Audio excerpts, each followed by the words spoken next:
Le magazine Expression reçoit sur son stand ici au Rent 2025, reçoit Jean-Laurent Lepeu. Bonjour. Bonjour, Merci d'être avec nous. Vous êtes merci. coprésident de l'organisation MLS Europe.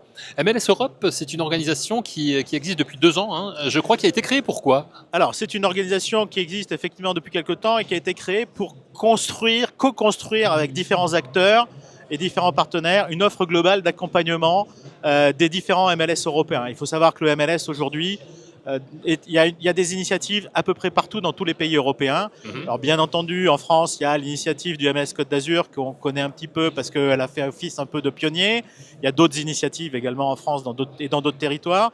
Et on a décidé avec un certain nombre de partenaires, notamment la Fédéria, qui est l'association des agents immobiliers belges, mais également nos amis québécois de Centris, qui est une organisation qui appartient à l'association des agents immobiliers québécois, et notre partenaire technologique Imosquare notamment, plus d'autres partenaires, de construire une offre d'accompagnement dans une offre globale de services pour accompagner et aider les différentes organisations MLS à se structurer et s'organiser dans une démarche d'appropriation de la collaboration par les agents immobiliers, avec toujours comme fil conducteur, avoir toujours en tête l'intérêt du client au centre de toute la construction de la démarche. En fait, c'est ça, si je comprends bien, si je vous suis bien, c'est un petit peu s'inspirer de ce que font les voisins, de ce qu'on fait en Europe et de s'inspirer des bonnes pratiques. C'est ça un petit peu le but de MLS Europe? Alors c'est effectivement consolider les bonnes pratiques pour essayer de définir un standard européen, des bonnes pratiques collaboratives, et autour de ce standard, de construire une offre de service qui va permettre aux agents immobiliers qui veulent s'inscrire dans la démarche collaborative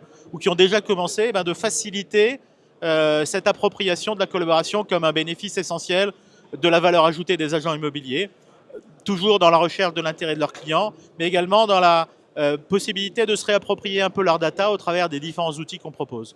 Alors cette offre globale, elle se présente comment?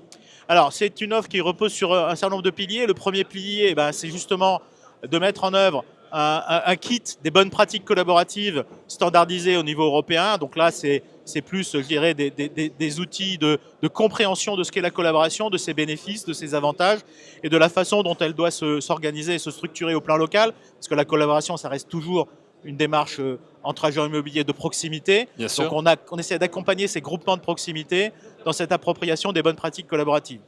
Ensuite, bien évidemment, Vous avez un exemple peut-être avant de passer à la suite, d'exemples de bonnes pratiques? la bonne pratique, c'est déjà que dans une organisation de type MLS, Multiple Listing System, on n'a rien que des exclusivités, mais toutes les exclusivités. Donc il ne faut pas qu'on dise je ne mets que celles que j'ai envie et puis je ne partage que celles que j'arrive pas à vendre. Mais c'est vraiment l'idée qu'il y ait une règle, qui est cette règle, ça doit être toutes les exclusivités, mais rien que les exclusivités. Une autre règle, ça veut dire je dois collaborer effectivement. C'est-à-dire je ne peux pas refuser de collaborer avec un confrère à partir du moment où j'appartiens à un MLS local. À partir du moment où je partage mes exclusivités, en contrepartie, j'accède à l'exclusivité de mes confrères, mais en contrepartie, je dois m'engager à collaborer effectivement. Et c'est ce côté effectif qui Oui. fait toute la différence par rapport à d'autres outils ou d'autres solutions de fichiers communs, entre guillemets, où je ne fais que partager des informations, mais finalement, la collaboration, c'est une option. Non, au sein du MLS, la collaboration n'est pas une option. La collaboration, c'est la promesse qui est faite à nos clients de véritablement partager notre information pour accompagner le client dans sa démarche d'achat ou de vente d'un bien immobilier. Au sein de cette offre, il y a de la formation également, c'est important. Alors, donc il y a plusieurs piliers. Un pilier formation. Alors, tout est bien entendu digitalisé. Aujourd'hui, on est sur une plateforme 100% digitale.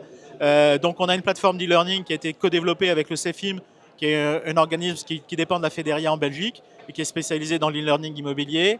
On a une plateforme dédiée à la régulation de la collaboration, parce que bien évidemment, il n'y a pas de collaboration sans régulation. Gérer la bonne compréhension des bonnes pratiques, la bonne appropriation des bonnes pratiques, et puis les éventuels conflits entre agents immobiliers. C'est une plateforme MLS Légal qui a été co-développée avec un acteur, LegalOps, qui est un spécialiste de la digitalisation du support juridique pour les agents immobiliers.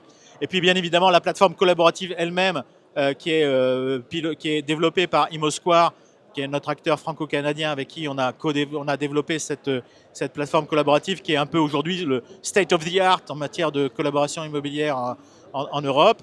Et puis la dernière brique qu'on vient de co-développer avec Centris, nos partenaires canadiens, qui est le portail des annonces immobilières exclusives des MLS européens, qui s'appelle melsia.imo et que nous venons de lancer.